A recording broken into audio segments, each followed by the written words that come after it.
Bonjour tout le monde, je suis heureuse de vous retrouver aujourd'hui pour vous parler du bonheur. Dans cette vidéo, je vous partage mes 10 clés du bonheur, 10 choses qui peuvent vous aider à être heureux de manière durable dans votre vie. En complément, mercredi, je vous proposerai une pratique de sophrologie pour vous reconnecter à vous-même, un outil puissant d'introspection, de libération et de transformation pour laisser le bonheur entrer dans votre vie. N'hésitez pas à vous abonner et à activer la cloche pour être averti des prochaines sorties de vidéos. On se retrouve tout de suite.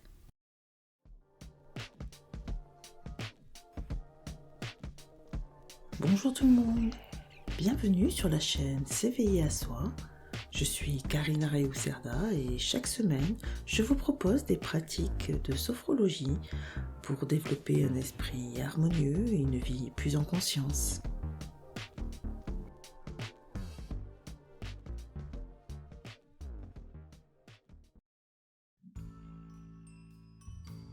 Aujourd'hui, ça me tenait très à cœur de vous parler du bonheur, parce que c'est certainement le point commun entre tous les êtres humains, cette recherche du bonheur. Le fait d'être heureux, c'est un peu, pour beaucoup, une finalité en soi. Alors j'ai une bonne nouvelle, c'est que nous avons tous cette capacité innée à être heureux. La moins bonne nouvelle, ce serait que nous ne la développons pas tous. Si vous considérez les choses aujourd'hui, quelle que soit votre situation, vous avez forcément été en capacité d'être heureux au moins une fois dans votre vie. Donc, c'est que vous possédez cette capacité. Et donc, si cela n'est pas développé, c'est parfois que notre éducation, nos croyances, nos a priori sur le bonheur sont erronés. Et puis parfois, on s'acharne aussi à vouloir être heureux à tout prix, à atteindre ce bonheur dans sa vie, et puis on échoue davantage et on crée davantage de malheur dans sa vie. Donc dans cette vidéo, je vais vous partager mes 10 clés qui sont à mon sens importantes pour développer cette capacité à être heureux. Mais je voudrais que nous commencions par nous interroger chacun sur notre définition du bonheur. J'imagine que ma définition n'est pas la même que la vôtre. Et j'aimerais beaucoup que vous partagiez en commentaire quelle est votre vision du bonheur. Qu'est-ce qui, d'après vous, vous rend heureux? Donc, commentez, il n'y a pas de jugement, pas d'a priori, tout est correct. Et puis maintenant, c'est à moi de vous partager mes 10 clés du bonheur. Ma première clé serait d'oublier tout ce que l'on nous a dit sur le bonheur et se libérer de toutes les croyances qui peuvent être erronées, voire limitantes. Alors, je sais pas vous, mais moi, quand j'étais enfant, on m'a souvent répété qu'il fallait bien travailler à l'école, que si je travaillais bien, je pourrais décrocher le travail de mes rêves, qu'avec ce travail, j'aurais un bon salaire, j'aurais une vie confortable, je vivrais dans l'abondance, et donc que je serais heureuse. Admettons que vous ayez donné le meilleur de vous-même pour cet objectif, un bon travail. Est-ce qu'aujourd'hui, vous pouvez affirmer avec certitude que c'est ce travail qui est la source de votre bonheur? Si vous n'aviez plus ce travail, comment cela se passerait? Autre exemple, on nous a aussi dit, on nous a laissé croire que le bonheur serait forcément dans la famille que nous allions construire. Donc il fallait trouver le bon partenaire, avoir des enfants, adopter un chat, un chien, avoir une belle maison, la belle voiture, que tout cela finalement nous rendrait heureux. Mais on peut s'apercevoir que certains ont tout cela, et pourtant, ils sont encore à la recherche du bonheur. Et puis il y a aussi la société, le monde qui nous entoure, qui véhicule aussi des concepts qui peuvent être erronés. Je pense notamment à ceux portés par la publicité qui va nous vendre des produits de consommation pour nous donner ce sentiment que cela fera notre bonheur. Et finalement, tout cela, c'est remettre son bonheur dans les mains de choses ou de personnes qui sont extérieures à nous. On va vers des plaisirs qui sont souvent éphémères et un bonheur de courte durée. Je ne suis pas en train de dire que nous n'avons pas raison de vouloir certaines choses, une maison plus grande, plus d'argent, plus de liberté, plus de santé, tout ce qui finalement pourrait améliorer notre quotidien. Mais ce n'est pas cela qui doit faire notre bonheur. Parce que rien ni personne d'autre ne pourra nous rendre heureux à part nous-mêmes. Nous sommes seuls responsables à 100% de notre bonheur. Ma deuxième clé pour être heureux, ce serait de prendre conscience de sa capacité naturelle à être heureux. Nous possédons tous cette capacité, je l'ai déjà dit. Le bonheur, c'est un sentiment intérieur qui ne peut venir de l'extérieur. Le bonheur, c'est vraiment un état d'esprit. Cela ne peut pas être quelque chose de concret. Ce ne peut pas être quelque chose que nous possédons à l'extérieur de nous-mêmes. Si on attend d'avoir la voiture de nos rêves, le job idéal, la personne merveilleuse et parfaite pour nous, nous prenons le risque de ne jamais être heureux, ou alors de manière très éphémère, parce que notre mental, notre ego, il en voudra toujours plus. Prenez conscience que vous possédez par vous-même cette capacité à être heureux sans avoir besoin que cela vienne de l'extérieur. Être heureux, c'est vraiment une compétence innée et on peut s'y connecter dès que bon nous semble. Donc mon conseil, ce serait de vous entraîner régulièrement à être heureux, comme si vous vous entraîniez à la course à pied pour participer à un marathon et de le faire malgré les événements extérieurs qui peuvent se produire. Vous allez d'une part muscler votre capacité à être heureux et donc la développer, et puis d'autre part vous allez travailler avec la loi d'attraction et vous recevrez plus de ce que vous émettez. Ma troisième clé, ce serait de ne pas être dans l'attente. Premièrement, être dans l'attente, c'est être dans l'inaction. Et il n'y a que dans l'action que les choses se passent, quel que soit le domaine de sa vie. Deuxièmement, on peut et on se doit même de se donner des objectifs dans la vie, mais on doit lâcher prise sur le résultat et apprécier simplement le cheminement, toutes les étapes que l'on franchit. Ne pas être dans l'attente, c'est aussi ne pas attendre d'avoir obtenu le résultat pour être heureux, quel que soit le domaine de sa vie, encore une fois. S'il pleut, vous n'allez pas attendre que le soleil revienne pour être heureux, sinon, suivant la région dans laquelle vous vous trouvez, ça va être compliqué. N'attendez pas d'être en bonne santé pour être heureux. N'attendez pas d'avoir le travail, le job de vos rêves pour être heureux. Si on fait les choses dans l'attente d'un résultat, mais que le résultat ne vient pas assez vite ou ne vient jamais, on prend le risque de ne pas être heureux maintenant. Donc ni vous ni moi ne savons ce que nous réserve demain. On peut rêver sa vie future, faire des projections, se dire que on finira par être heureux, mais est-ce qu'en attendant, cela nous conduit au bonheur ? On passe maintenant à la quatrième clé qui est d'apprendre. N'arrêtez jamais de vouloir apprendre, de découvrir les choses. Est-ce que vous n'avez jamais ressenti cette satisfaction d'apprendre ou de comprendre quelque chose dans la vie ? L'excitation de découvrir de nouvelles choses. Ce moment où vous vous êtes peut-être dit « Ah oui, mais bien sûr, là j'ai compris ». Nous sommes dans cette vie pour apprendre et pour évoluer. Personne ne reste au même point toute sa vie. Chaque expérience, on peut la juger bonne ou mauvaise, peu importe. Mais c'est une nouvelle occasion d'apprendre sur tout. D'apprendre sur soi, d'apprendre sur l'autre, d'apprendre sur la vie, sur le monde. On apprend tous les jours sans forcément s'en apercevoir. Et chaque jour qui passe améliore toutes nos compétences, toute notre expérience. Aucun jour ne sera semblable, même quand on a le sentiment que tous les jours se suivent et se ressemblent. Un jour de plus améliorera votre expérience et votre savoir. On passe à la cinquième clé qui est d'arrêter de vouloir tout contrôler. On ne peut et on ne pourra jamais tout prévoir. Vouloir tout contrôler, c'est s'exposer à la frustration si tout ne se déroule pas comme on l'avait prévu.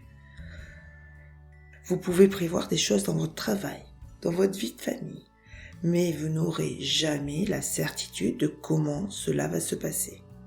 Vous ne pouvez pas prévoir ces paramètres inconnus qui sont les autres, les circonstances, la vie.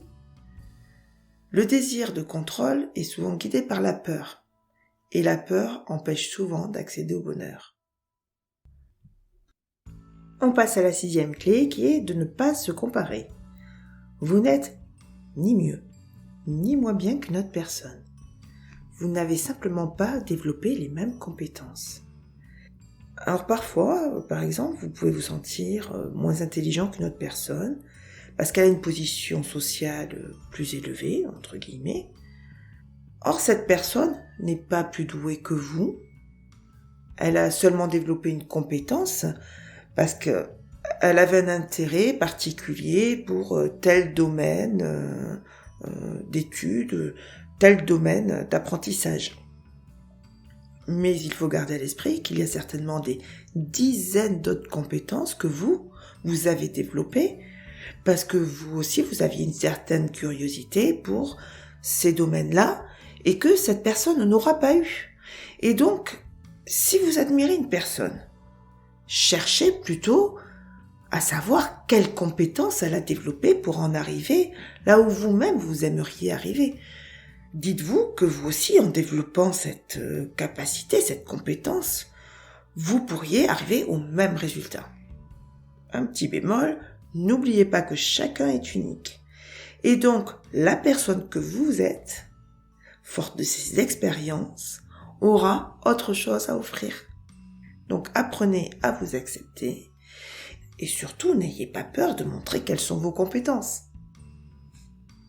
La 7e clé, et pour moi, cette clé, elle est vraiment fantastique, magique, c'est sourire. C'est un exercice ultra simple à mettre en place, même quand il s'agit d'un sourire forcé. Le simple fait de sourire va vous rendre heureux. Et il est même difficile de cultiver des pensées négatives quand on sourit. Vous pouvez tester cet exercice maintenant, qui est de sourire. Même si vous vous forcez, là, maintenant, essayez de rester 1 minute à sourire. Le fait de sourire va envoyer un signal immédiat à notre cerveau qui va libérer des hormones du bonheur. Alors, dressez la liste de tout ce qui vous fait rire, de tout ce qui vous fait sourire. Et imaginez peut-être comment dans votre quotidien, vous pourriez installer plus de ces moments. Dans vos actions quotidiennes aussi, quand vous marchez dans la rue, quand vous faites vos courses, quand vous êtes au téléphone, pensez à sourire. Cela va avoir un impact sur votre humeur, d'une part, mais cela va aussi avoir un impact sur les autres. En souriant, vous allez attirer à vous de la bienveillance, un autre regard porté sur vous, et puis vous allez aussi également provoquer un sourire chez les autres personnes qui sont en face de vous. Le sourire est contagieux, donc n'hésitez pas à sourire dès que vous y pensez, dès que l'occasion se présente, en toutes circonstances, souriez. Pour la 8e clé, je vais reprendre une phrase très connue, « Connais-toi toi-même ». C'est la fameuse inscription gravée sur le temple de Delphes, repris par Socrate, et qui nous invite à l'introspection. Ce qui nous empêche d'accéder au bonheur, c'est bien souvent nous-mêmes.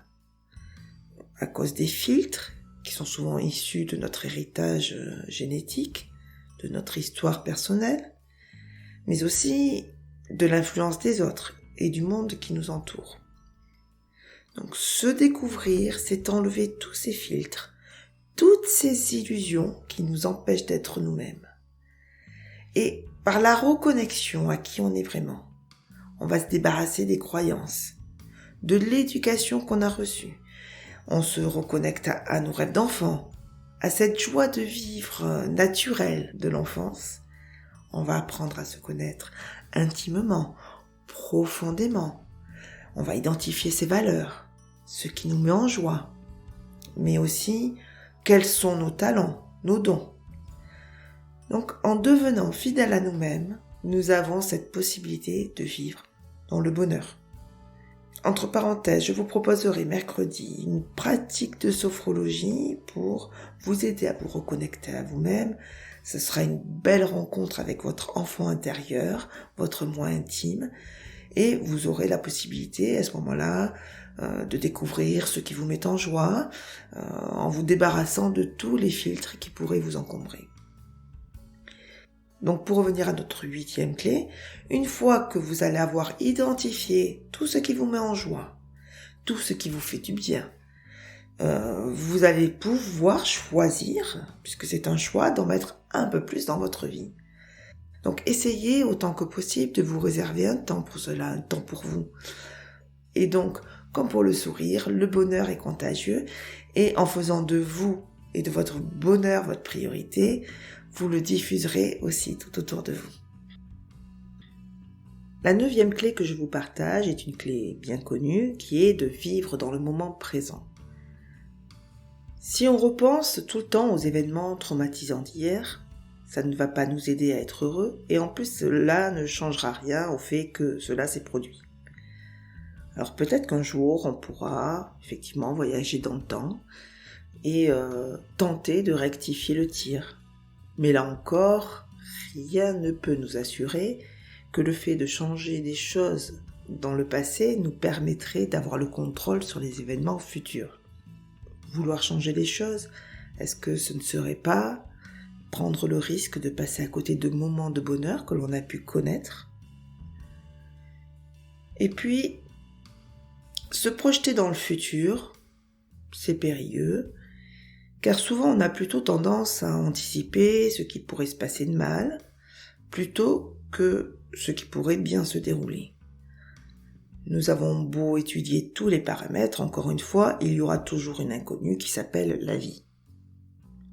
Donc concentrez-vous sur ce que vous faites à l'instant présent, c'est le seul moment qui existe. Enfin, mon dernier conseil, ma 10e clé, ce serait d'accepter. Accepter que le bonheur ça va et ça vient, ne pas vouloir essayer de rentrer dans cette course folle à la poursuite du bonheur, mais plutôt accepter que le bonheur ne soit pas permanent et que parfois on est triste et qu'on n'a pas besoin de culpabiliser pour ça. On doit accepter ce qui s'est passé hier parce que ça ne détermine aucunement ce qui sera demain. Et puis aussi, très important, accepter quand le bonheur est là, le savourer, en profiter, ne pas culpabiliser parce qu'on est heureux. Donc je vais terminer là pour les 10 clés, les 10 conseils que j'avais à vous partager. Mais avant de conclure, j'aimerais aussi vous proposer tout de suite de faire une petite expérience. Alors maintenant, essayez peut-être de vous souvenir d'un événement où vous vous êtes senti particulièrement heureux.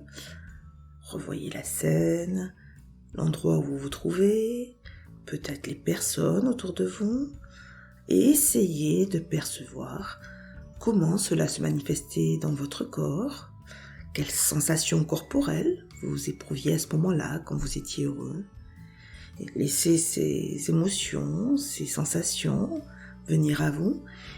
Et puis voyez comment le fait de repenser à un événement heureux vous permet de vous reconnecter, de ressentir à cet instant les sensations corporelles que vous aviez éprouvées à ce moment-là. Vous pouvez vous reconnecter à tout moment, quand vous le souhaitez, à ce bonheur, à ces sensations. Pour conclure, j'ajouterai de ne pas oublier que le bonheur reste un état d'esprit et non une fin en soi. Et que vous possédez d'autre part cette compétence. Le bonheur n'est pas réservé uniquement aux autres, donc reconnectez-vous le plus souvent à ce sentiment, à ces sensations. Merci de partager vous aussi vos astuces pour être heureux, et puis on se retrouve mercredi pour la pratique de sophrologie et vendredi pour une série d'affirmations positives pour vous aider justement à reprogrammer toutes les croyances erronées pour des croyances plus aidantes, Abonnez-vous pour ne pas rater les prochaines vidéos. Je vous dis à bientôt. Ciao, ciao!